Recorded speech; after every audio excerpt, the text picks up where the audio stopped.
Hello, everyone, and welcome to Council Rock Living. I'm your host, Paul Rosso.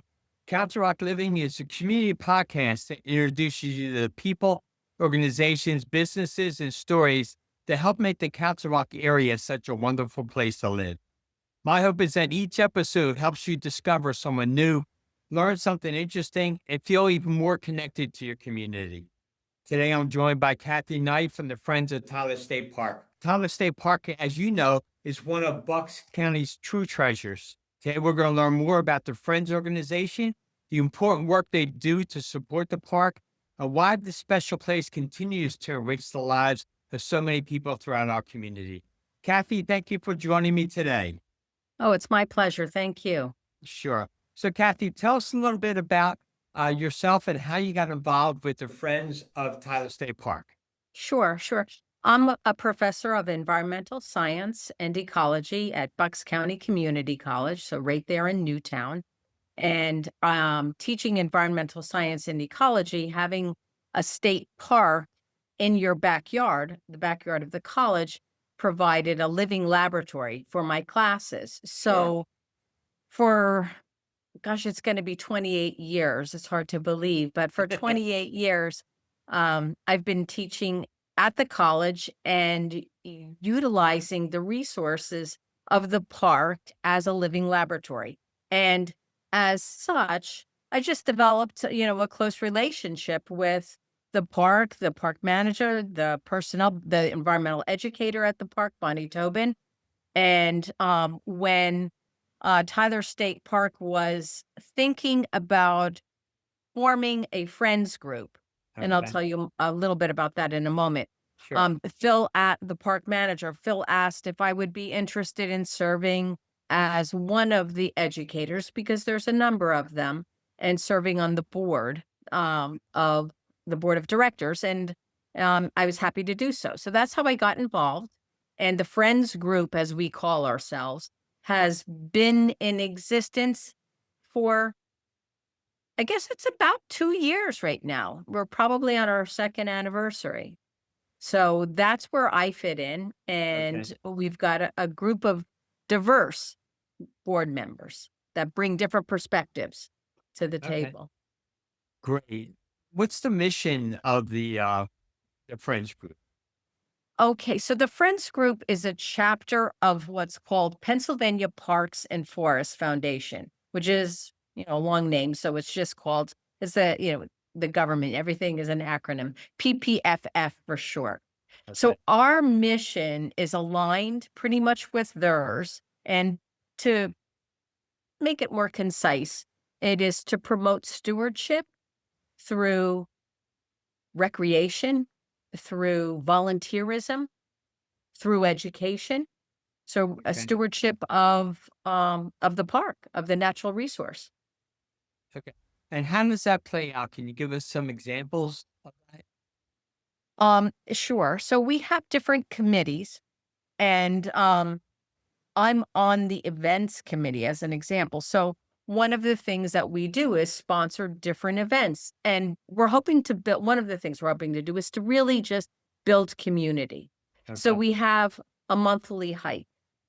And um, there are many, many miles of trails in Tyler State Park. Sure. So and they're paved, and then there are unpaved trails. So we alternate things, we alternate the hikes. Some of them are family friendly or stroller friendly, and we're on paved area, and there may be a shorter, a mile and a half, maybe 2 miles. Some of them are longer and a little bit more rigorous. And we go on the unpaved trails, and they might be up to 5 miles long. They're always advertised. Some of them are theme based. So we had a night hike that was very popular because the park is typically closed to visitors at night. Right. So this was an exception. And then the goal was to be able to be quiet and maybe listen for different wildlife sounds of the evening. That's nice. So we do a lot of hikes, but we also have other kinds of events. We just had our first potluck for members of Tyler State Park, friends of Tyler State Park, and volunteers, and that was a lot of fun. We've got our first project underway, um, and this we speculate is gonna cost about $10,000. And 2 of the most popular spots in the park are what's called the boathouse. That's where you can obviously rent a canoe or a paddleboard and go out onto the Neshaminy Creek, but there's also the causeway there. So there's the walking pathway where you can cross the Neshaminy to go from the Newtown side to the Northampton side of the park. So that's a very, very popular part of the park. Yeah. And another very popular part is called the playground. And it's exactly what you imagine. There's swing sets and all sorts of things for children. There's also lots of picnic tables, and you can rent out the spot and put up volleyball nets and things of that nature. And there's a connector trail that goes from the playground to the boathouse, well, near the boathouse, Okay. or vice versa. However, that trail is uneven, is often muddy. It's not very inviting. So what happens is people use the main park road to go from the boathouse to the playground area or vice versa. And that's potentially dangerous because the road is twisty and it's a little Right. bit hilly. And if you've got, a pet on a leash, or you're pushing a stroller, or somebody's in a wheelchair, or even if they're just walking or running, an accident could happen. Yeah, So we thought, see that every time there. yeah, yeah. So we're going to put in, it's not impervious because the state wouldn't approve that. It's going to be a trail that's assorted layers of rock so rainwater can percolate, and then covered with cinder, and then it will be handicap accessible. Um, we already started to improve it. My classes started to plant there. So we've got some 30 some specimens already planted, in the area. And we're going to continue to plant native trees and shrubs to make it a little more attractive. We're going to add some picnic tables, and it terminates on the one side close to the boathouse, where the storybook stroll is. Yes. If you're familiar with that, Yeah. that's changed out monthly by the environmental educator at the park, and Okay. then a member of our board, Liz, who is also a librarian at Southampton Township Library. She's an outreach librarian, and so the two of them work, and they work together, and they update that monthly. So we're really, really excited about this being our first big project for the park. Okay, great. Yeah, I didn't realize it was changed monthly. I'll have to pay Yes. more attention to it. I looked at it once, I haven't looked at it again, but I'll make sure I do that next time. Yep. So, Kathy, what makes the park so special to you? Oh gosh, so special to me. It definitely has to be primarily because I've been working in there doing restoration work. And when I say restoration work, it's forest restoration. So I've got about 6 acres of forest restoration, Okay. 650 native trees and shrubs planted to date, maybe a little more than that at this point. But then we also have meadow restoration there. And um, the meadow is just beautiful. It's just really beautiful. And so my students survey it in conjunction with another class of biological principles, Okay. 2 class. And so we survey the the species that are changing, that are, really moving away from what was originally 4 or 5 undesirable invasive species to just more than 80 native species. And you can just see, butterflies and moths and lots of birds nesting there. And it's just a lovely, lovely place to be. And the public sees it. It's right along the main park road. So people drive by, we stop and ask, why are all those pink flags out there? Because those are our sampling areas where we identify the Okay. species.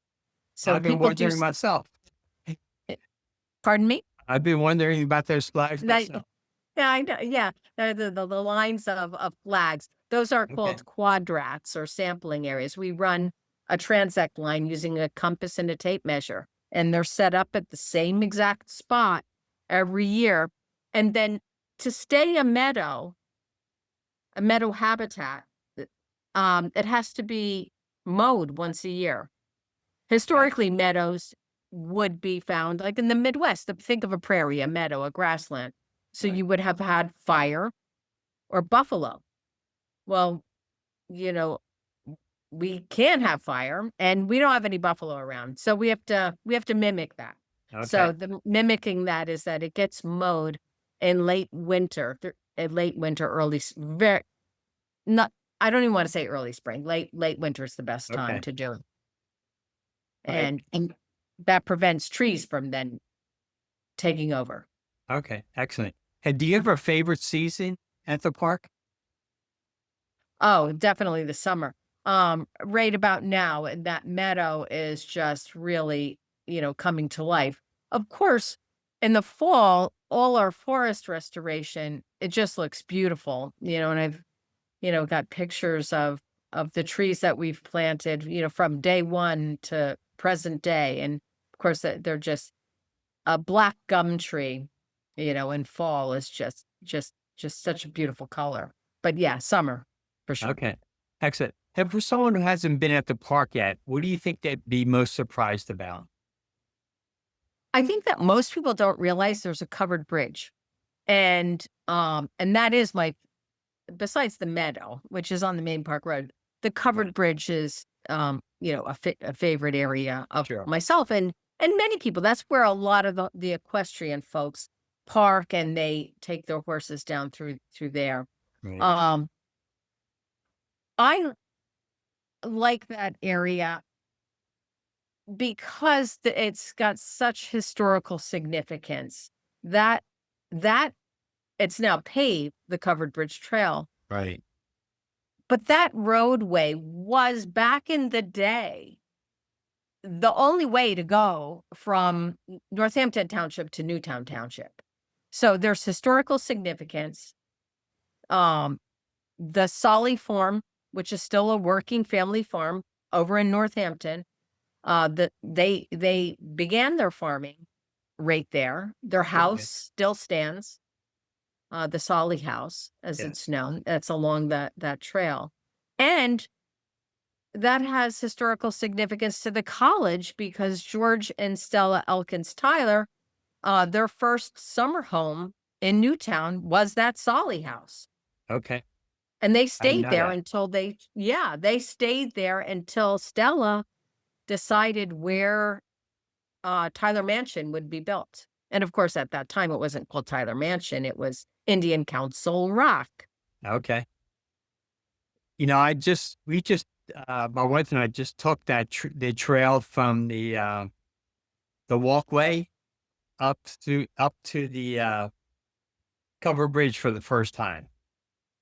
Going up, we took the paved way.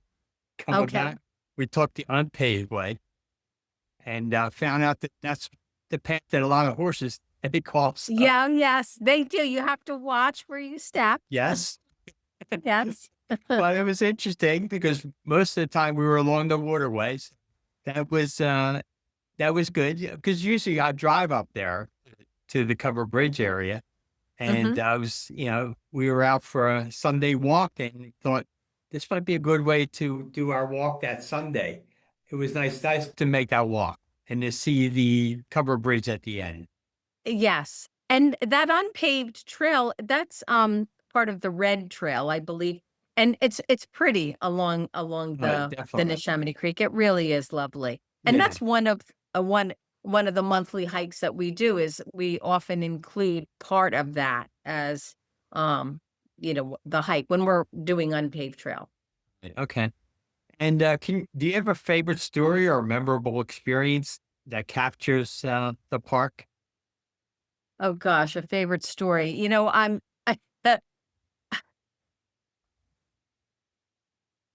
well, so my stories typically involve, my students, and their work, and I think I I experienced this every fall semester. Um, because we have to cage our trees, our specimens. Okay. I use fencing, and I cut them into 10-foot lengths, and they're 5 feet high, and then they're staked to the ground, and they get a lot of growth through the summer. But we have to cut back all that growth and the vines that would overtake it, and we have to cage them, otherwise we would just have deer herbivory and, antler rub, even if the trees are tall enough, so that we have to protect them. So the students at the beginning of the semester, when I take them out there without fail every fall, I say, "Okay," and they look out at the field and they just see all this wild growth. And I say, "We're going to clear out every single one of these cages." There's at this point, s- a- almost 700 of them. And they just stand there and they look and they say nothing, and then they look at me and they look back at the field and they think, "She's crazy." And then they get to work and they accomplish it. And to me, it's just amazing to see, that that skepticism that they start with, and then how proud they are when they're done. And then every semester we plant more. So I say to them, this is, you've planted this tree. This white oak tree is your tree. You come back and visit it every Oh, year, that's and nice. Yes. come back in 50 years and look at how big it is, and bring your family. And they've taken me up on that. They do. So Yeah. That's that's interesting. me. And, I'd like to let everyone know that in a couple of weeks, we'll have you back on to talk more about your class also. I'm Okay. very interested in hearing more about that. Now, if someone wants to become involved with the Friends of Tyler State Park, what type of opportunities are available for them? Oh, there's a lot. Or, So excuse me, just, not just that, like any other volunteer opportunities at the park itself. with the friends group, we do have cleanup days. Well, we do two kinds of things, and there's a committee that deals with this. Okay. Um, there's a trail cleanup, and that committee, chairperson or co-chairs, they're equestrian, they're horseback riders, but they also hike. And they got to know every single path, every single trail, because they come down to horseback ride. So they've gone through the training of, they can use chainsaws, and then other volunteers can come and utilize some of their equipment like loppers or pruners or things like that, where you can help to do trail maintenance. So that's one type of very, very valuable, um, types of volunteer work. And then we've had several, park cleanup days, Okay. and they're really popular. Um, How would, one how would someone know or find out about these? Okay, so they're advertised. We have a website, Friends of Okay. Tyler State Park. It's on our website, so that Okay. is live. But there's also, the Friends of Tyler State Park has a Facebook, account Okay. with a lot of followers. So everything we do is promoted through Facebook. I don't know about Instagram. I'm not on social media, but it might be on Instagram, but definitely also on the Friends of Tyler State Park website, and also the Tyler State Park website. Okay. So if you're not on Facebook, you're not on social media, I think Instagram is one of them where we do advertise. You can go to either the Tyler State Park website and find out what events are going on, Okay. what's planned, or you could go to the Friends of Tyler State Park website. So Okay. that's two places to find out. One really popular event that we had, and we're going to do it again this October, was down at the boathouse, because there's a fire pit there. Yes. There's a professor from Temple University he just loves Edgar Allan Poe. And he comes and reads some of his stories Nice. at night. and we have a fire going, and yeah, he read The Black Cat last October. That was one of the 2 that he did. That's pretty terrifying story, by the way.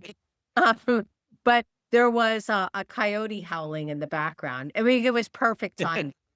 So it was a chilly October night, and we, had a blazing fire, and everybody brought chairs, and we there were benches around there. We were seated there, and we had some hot cider. It was really a pleasant event. So that's going to happen again this year. Okay, great.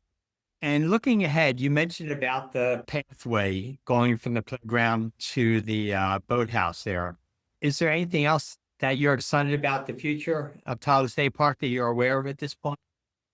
This is this is right now our first big project. And right now we've raised over $6,000 through 100 Women Who Care towards that project. And we're thinking it's a price tag of about $10,000. And we've had a few other donations. So we should I shouldn't say easily, and that we should hopefully, optimistically, reach our target of $10,000. And the hope is that come this fall, the project will be completed, successful.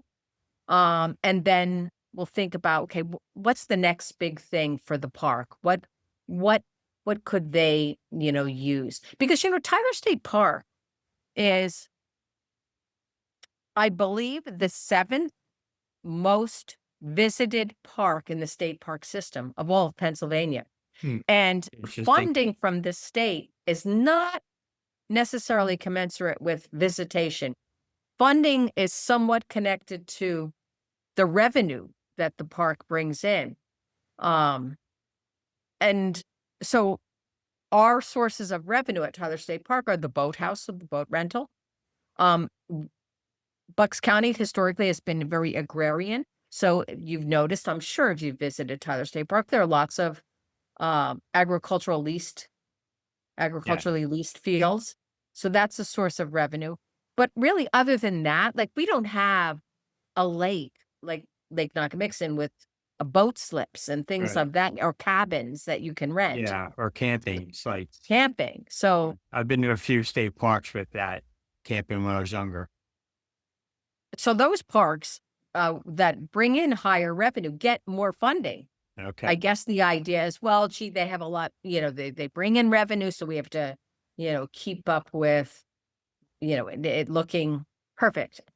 Good. So, Tyler State Park, of course, gets funding, but could use additional help. So that's where we come in. Okay. And if someone wanted to get involved with the Friends group, um, the best way is through the website, the Facebook page. Absolutely. Or, Okay. yes, or find out, come to one of our events, come to Okay. one of the hikes. We have a table set up, and we have brochures with all of the events that we've got planned. And then there are, those QR codes that are ubiquitous to find out more about the Friends group or how to become a member. Um, One of the ways to become a member is to give a donation. Another way is to volunteer. Okay. Volunteerism is worth a lot of people's time is worth a lot. So people who Sure. come out and do some volunteering are considered members. Okay, great. And before we wrap up here, I'd like to ask my guests the same question. What's one thing you'd like to, everyone listening to remember about our conversation today? Oh gosh, d- stewardship, Okay. stewardship, That's a good caretaking. word. Yeah. Yes, yes, developing a sense of place by being immersed in nature, and feeling, a connection to it, and then wanting to help maintain that. And the only way to really do that is to get out there and be part of nature, especially with, so much development and the change of the landscape. Right. Those Yeah. wild spaces are really needed. Okay. So stewardship, I think, is Okay, great. Yeah. For the next, so it continues for the next generations also. Absolutely. Yeah. Yes. Okay, So great. Well, Kathy, thank you so much for everything you shared with us today. And as I mentioned before, I'd like to have you come back on in a couple weeks to talk more about your class yeah. at Buckhannon Community College and what they do at the park a little bit more too. So I appreciate everything that you have shared with us today. Thank you. This was fun. Okay, great. And I want to thank everybody for joining in today. And hopefully you gained some information about our community, about Tyler State Park, and also about the Friends of Tyler State Park. And we'll talk to you again on the next episode of Council Rock Living.